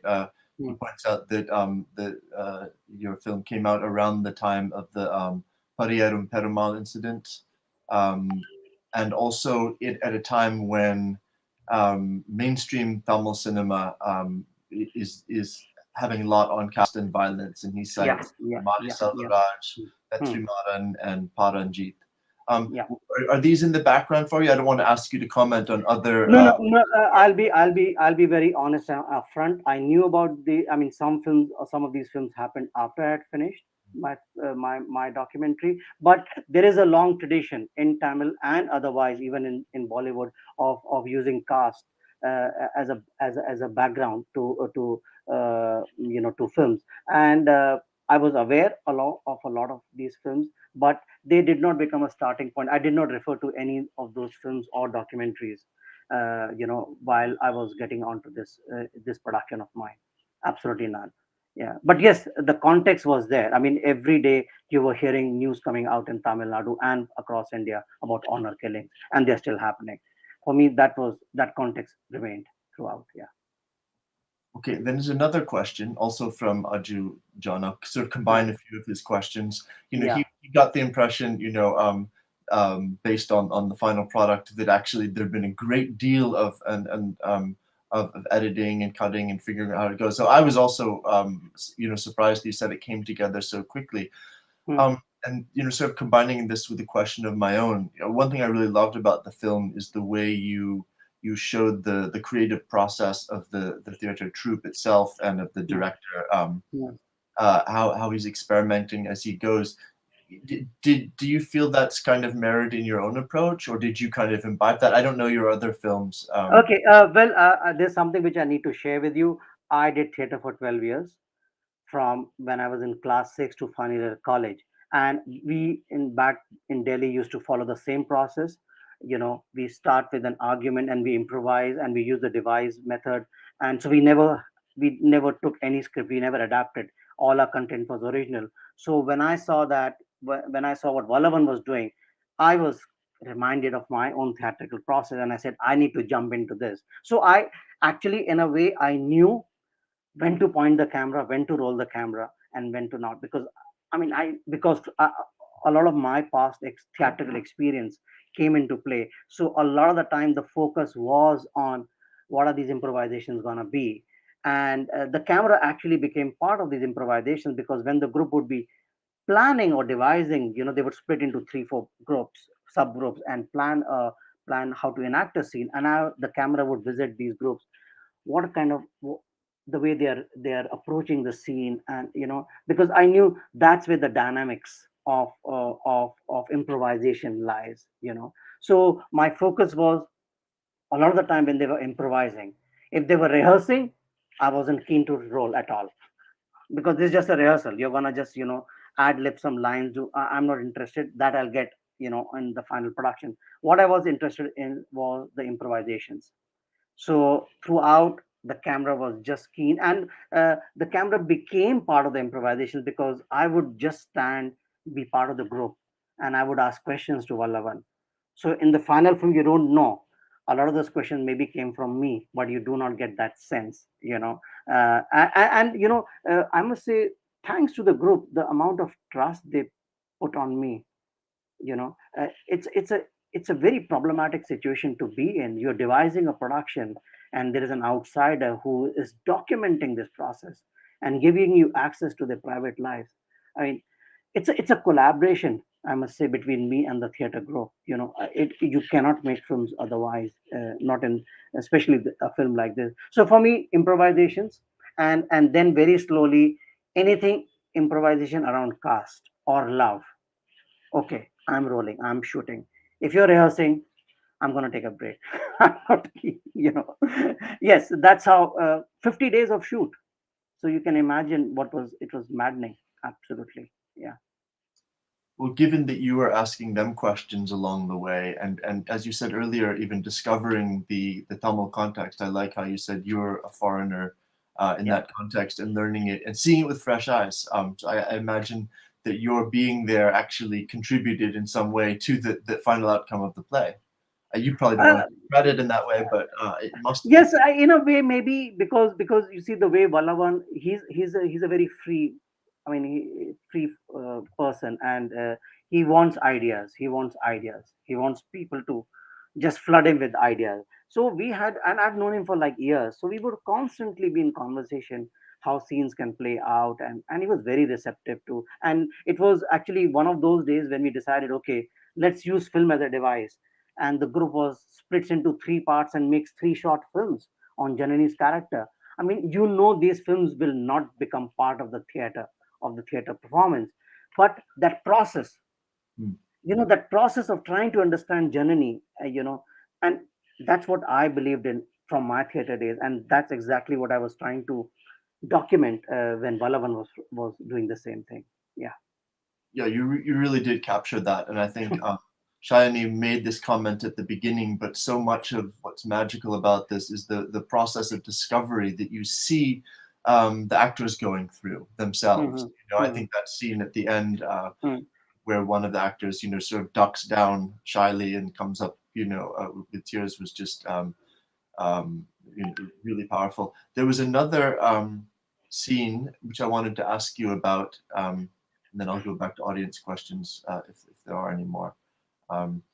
There was an extremely powerful scene where the two main characters, Jack and I forgot what her name was in the play, but are standing there, and he grabs her hand, and they're sort of alone, and he kisses her hand, and then immediately after, just very passionately, and then immediately after, kind of panics that he's done this thing, and then then she turns around and gives him a very passionate kiss.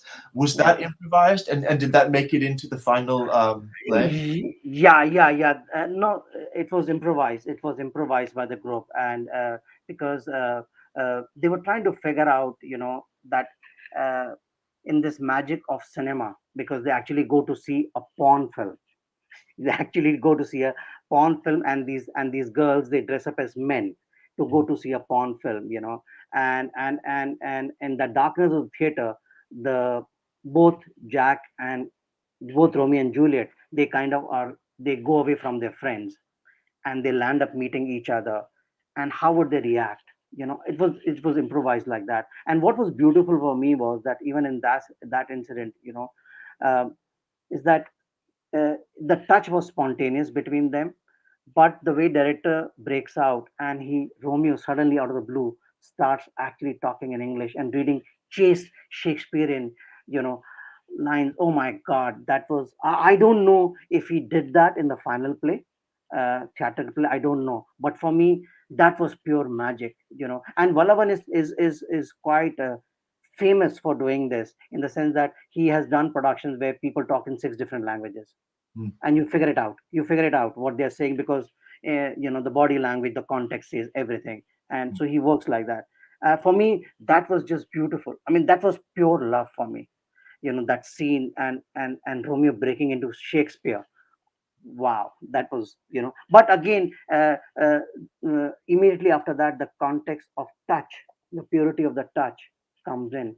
So there's a counterpoint every time, when you present love, there's a counterpoint to love, which is very violent, coming from the caste point of view.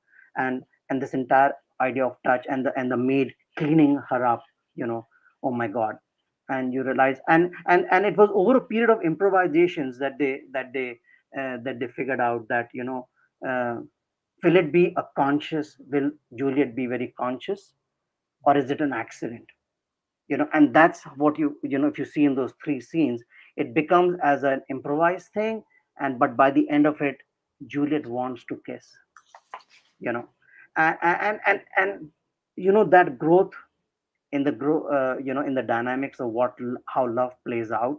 For me, that was very interesting, and it had to be used. Yes, and you had earlier pointed out about the mute girl. Yes, they finally they made Janani mute. She would not speak at all. She would use the sign language, and communicate her ideas. And yeah, it was like that. Yeah. So in the final version of the play, she never speaks. It's all mute. No. She does not. It's all kind of sign language, where she's trying to explain to everyone around, what's happening. Yeah, I mean, it was. I think one has to see the final play to understand if it works or not. Yeah. Yeah, I just say something, one more thing, and then wait for, there's 1 or 2 audience questions. Sure. I think we haven't got to, but I came to this, Shayoni, and you have both stressed that it is a film about love, and I come to this not with a film background or any kind of arts or creative background at all. I was a bit intimidated even being asked to moderate it. I'm what you'd call a Philistine when it comes to art. But I'm an anthropologist, so the caste part was which I guess would be for much of your audience new, is what was most familiar to me. So the pare. By the way, the pare is the name of the drum is also helps form the name Pareyar, which is the name of the caste. Yeah. And that scene where the father reacts. It was very early in the film, and I hadn't even figured out that was an improvised scene, and I thought it was actually her father. I was totally wowed by it.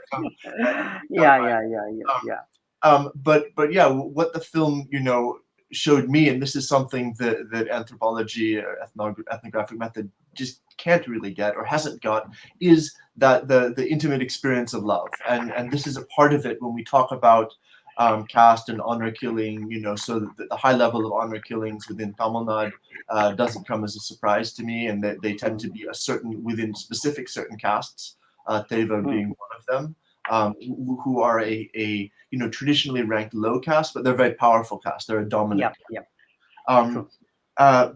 But the part we don't think about is just the genuine feelings of love and that sense of discovery of the young people involved. That is something that is really missing in any anthropological work I've seen. And what it showed in it, by the background of the caste context, I think just intensified that experience. Like no one knows exactly what love is or what it's supposed to be like or what you will do yourself when you're in that situation.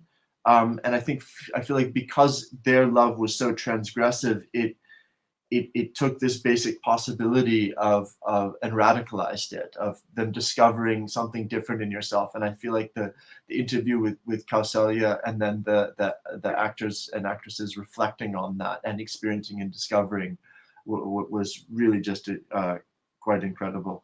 So I'm going to go to another question. This is Malan Kauka, who says that, as the director says at one point in the documentary, that the story decides the dynamics. And was that your intention as well? Malan asks. In other words, I think what's being asked is, the relationship between your process of discovery and Valavan's.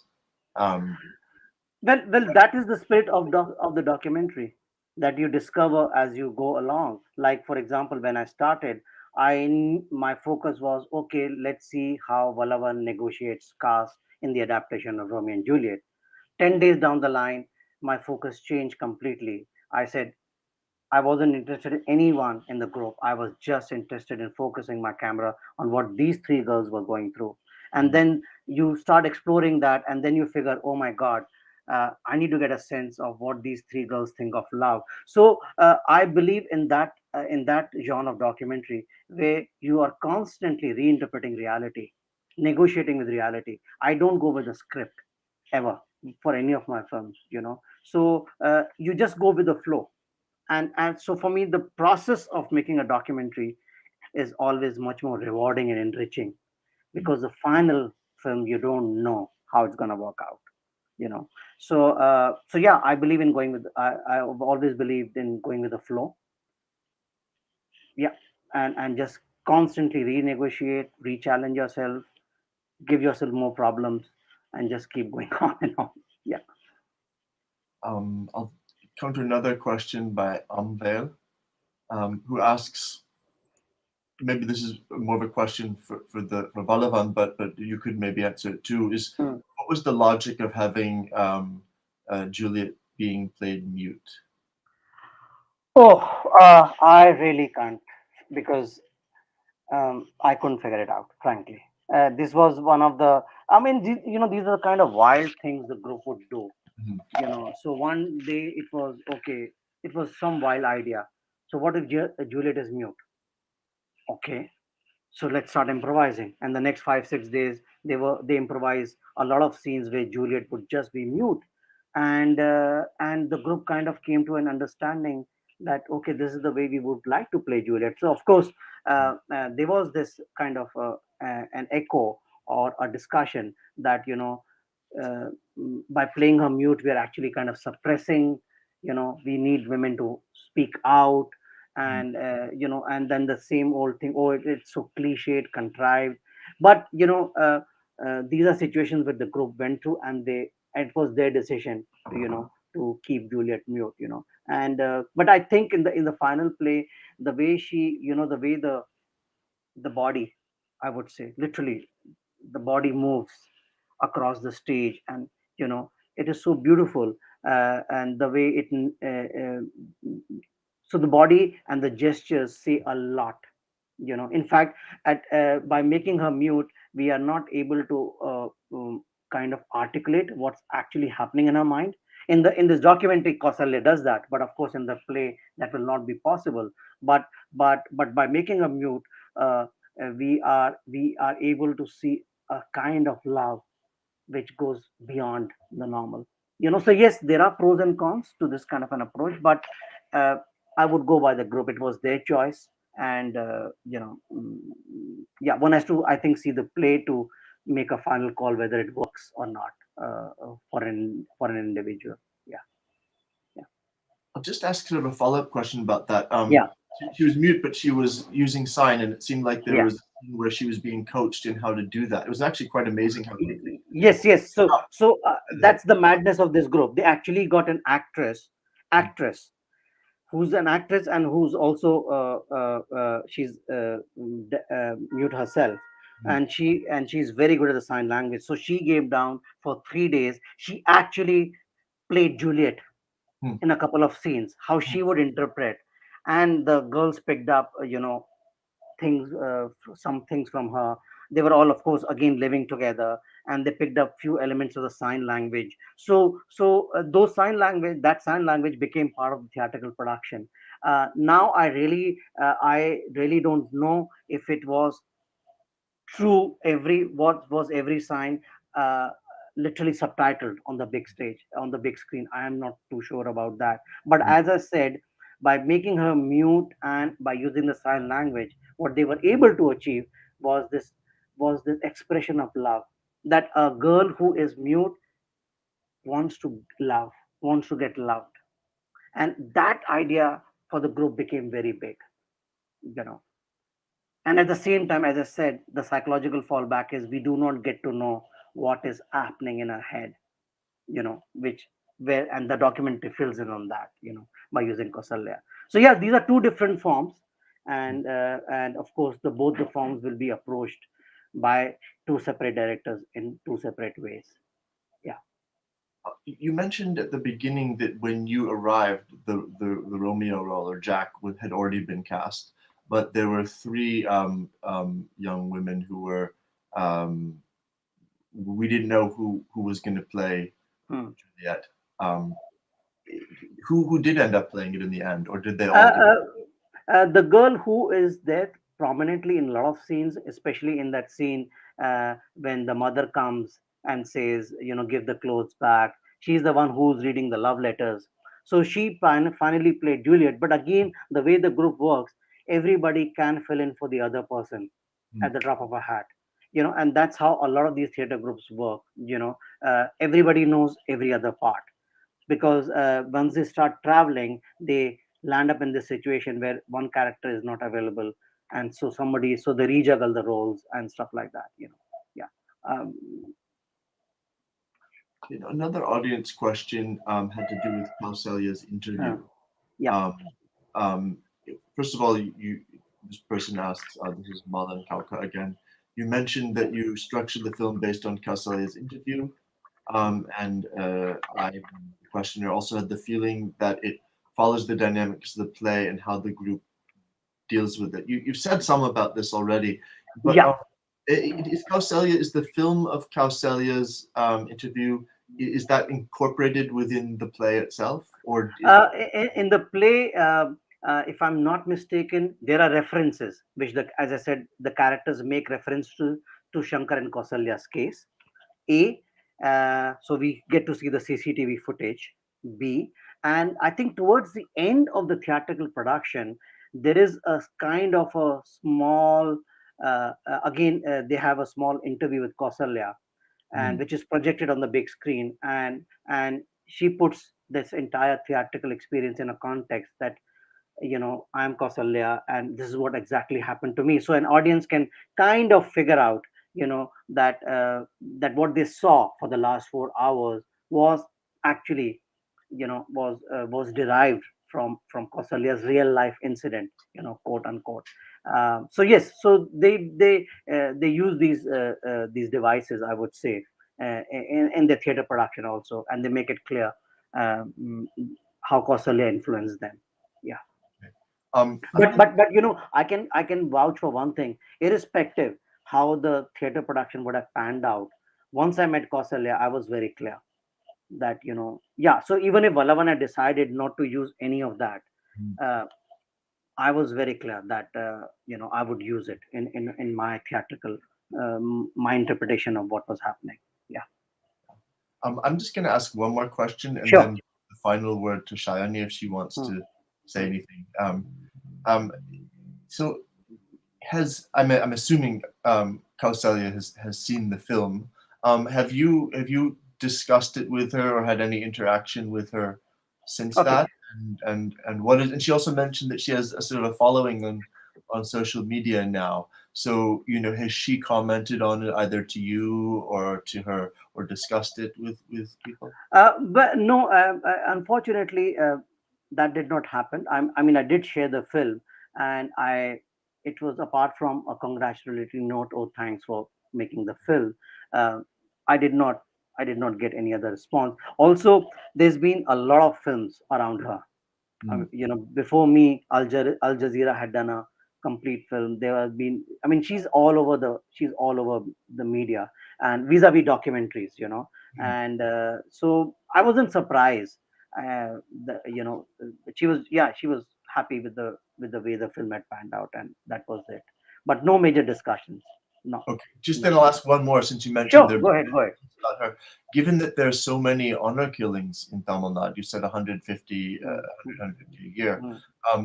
What is it about her case? Is it just that the footage was captured of the actual attack, or is there, as far as you know, is there something else that makes all the focus on this one case? Because I think the majority of them probably do have to do with caste, and probably even involve the same. Yeah. It's to do with caste. I think there's a reason why this became a big sensation was primarily because of the CCTV thing, and it was a daylight kind of the way they were beaten up mercilessly, and hired mercenaries, and it just became very, very murky. This entire incident would happen, and that kind of shook the subconscious of the society. To what extent can you go when it comes to a question of preserving families' honor? I think the CCTV kind of just sent a chill across society. Yeah. Okay, Shayani, over to you. Really, I just want to again thank you both and Lalit for just giving us this forum. It's, I think, very rare, and I'm now very envious of the Semis Festival to have a really prolonged, engaged conversation. And I have to say thank you, Nate. You've been an extraordinarily sort of sensitive interlocutor, sort of from your anthropological sort of perspective. And then, of course, Pankaj, I continue to think that the true joy of this film is that it expands all of the categories that we think of in association with it. So it expands what documentary film can be about. It's beautiful and poetic, and yet has a relation to sort of real life incident, but you use things very sort of poetically. And of course, theater, and the joy is that this film is able to travel in ways that the 4-hour production can't, and it does something else in the world. So thank you again for bringing this extraordinary process and this meditation on love to us. Thank you. I must thank both Shani and Nate. Those questions were very intriguing. I had never, it was good that somebody can quiz both the process and what was actually happening in my mind, and in a forum like this. And thanks, Lalit, for picking on me once again. In fact, now it's my turn to say thank you to everybody. So I'm just going to start with you, Pankaj. Very big thank you for sharing this, such a well-crafted, sensitive film with us.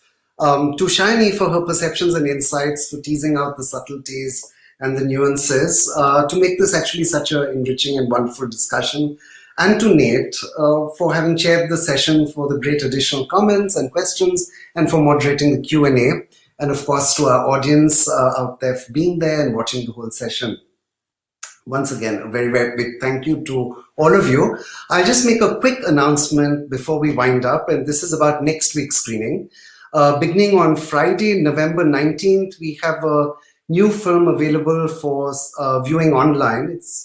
This is 18 Feet by Ranjit Kazoor. It's actually not a new film. I should say it's a film that's about 5 years old or 6 years old, but it continues with this tradition of films on caste and performance. And actually, there's a very interesting conversation between that film and Pankaj's film, which we can bring that up later after that session. Ranjit Kazoor, the director, will be in conversation with Dickens Leonard of CSSS in Kolkata and Gajendran Ayathurai of CMIS. And this conversation will take place next week on Monday, the 22nd of November at 4 p.m. here in Germany. That's 8:30 p.m. in India. So until then, see you next week. Until then, goodbye from our Crossings Festival team. Thank you so much. See you next week.